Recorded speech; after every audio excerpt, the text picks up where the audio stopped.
नमस्कार, स्वागत है आप सभी का हमारे इस यूट्यूब चैनल में। ये अपडेट स्पेशल एक्स सर्विसमैन के लिए है। दोस्तों, सर्विस हेडक्वार्टर का रिकमेंडेशन दिया है। अधिकांश एक्स सर्विसमैन का कहना है कि एमएसपी जो है एक समान ही होना चाहिए, जबकि कई अलाउंस असमान है। वहीं दोस्तों, थर्ड ओआरओपी भी जो है अभी फ़िलहाल ड्यू है। इस बीच जो है एक बड़ा अपडेट जो है एक्स सर्विसमैन के लिए आ चुका है। लेकिन उससे पहले रिक्वेस्ट आज करेंगे कि दोस्तों, चैनल में पहली बार आए तो चैनल को सब्सक्राइब करिए और दोस्तों शेयर भी कीजिए, ताकि दूसरे एक्स सर्विसमैन जिनको इस सब की जानकारी नहीं होती है उनको भी जो है एक सभी जानकारी जो है प्राप्त हो जाए।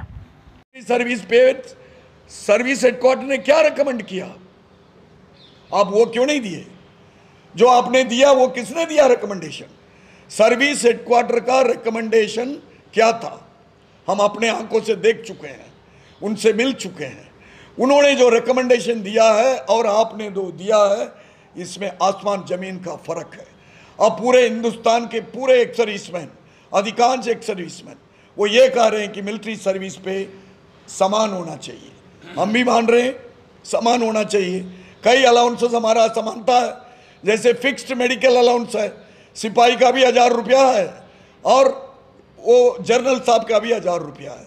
फील्ड में गोली का सामना करने वाला यदि मिलिट्री सर्विस पे उनके लिए लागू है तो रिस्क बराबर है।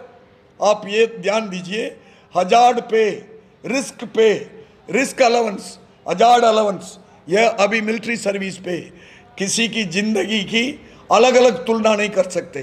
सिपाही की जान जाए, चाहे ऑफिसर की जान जाए, या किसी सिविल कर्मचारी की जान जाए, तो एमएसपी एक समान होना चाहिए बोल के वो मान रहे हैं। आप उसके ऊपर ध्यान दीजिए। अगले आने वाला पे कमीशन अभी ड्यू है और साथ में अभी थर्ड रिवीजन ओआरओपी ड्यू है। एमएसपी का मामला आप कहेंगे कि सीपीसी सेंट्रल पे कमीशन की मामला है। ऐसे कई मामला है जो पे कमीशन तक इंतजार नहीं किया है, बीच बीच में लागू किया गया है। उसकी ज़रूरत को समझकर सरकार से एक हमारा विनती है, मिलिट्री सर्विस पे का जो मांग है उसके ऊपर ध्यान दिया जाए।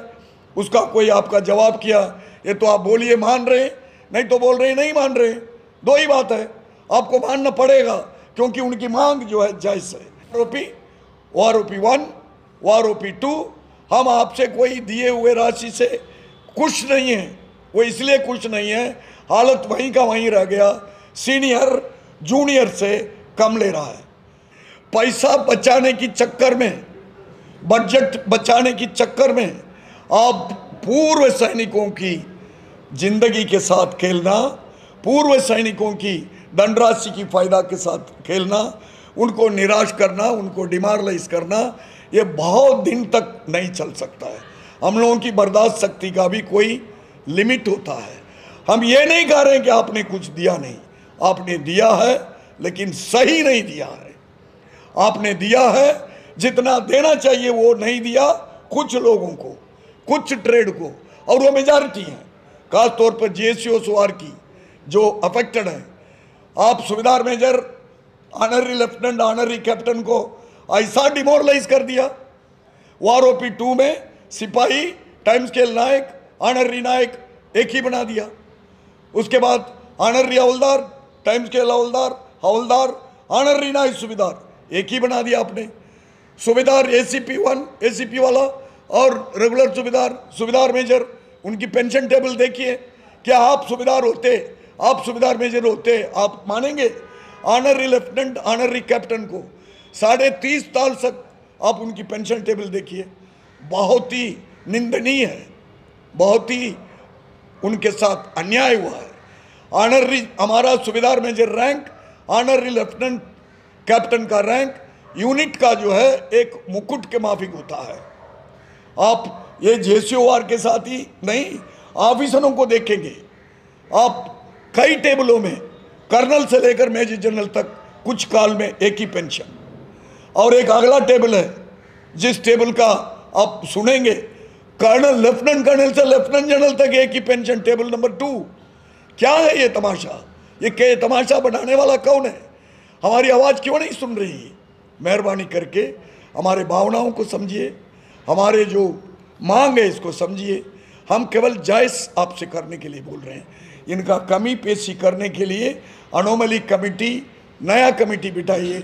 महीने के अंदर 2-2 बार प्रयास किया रक्षा मंत्रालय ने, लेकिन हुआ क्या? हुआ कुछ नहीं।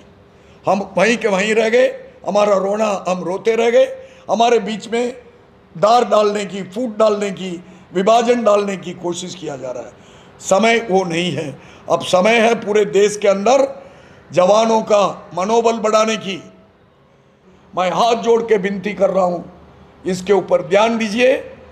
1 महीने के अंदर आप इन सब कमी पेशी को दूर करने की सरकार भी आदेश जारी करना चाहिए और CGDA और PCDA इलाहाबाद दोनों को कार्रवाई करके समाधान मिलना चाहिए। धन्यवाद।